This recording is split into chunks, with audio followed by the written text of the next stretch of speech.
Hi, I'm Dan Music. In this video, we'll show you how to replace a logic board in a LiftMaster operator. Notice here that this operator has a Logic 5 control board. You always want to make sure you order the correct board. And that's where the information is for the Logic 5.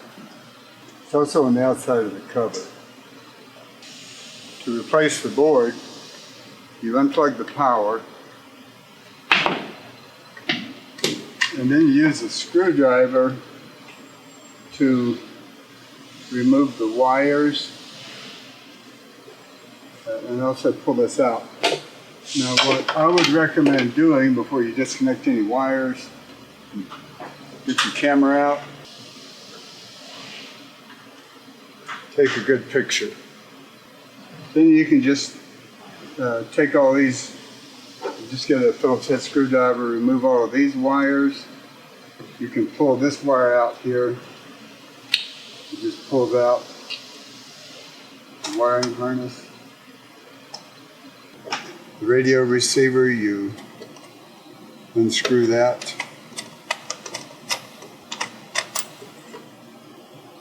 And then the only thing left holding it are these 4 plastic holders.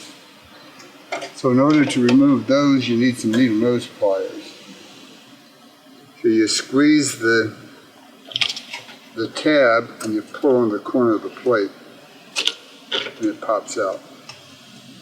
You do that to all 4 corners.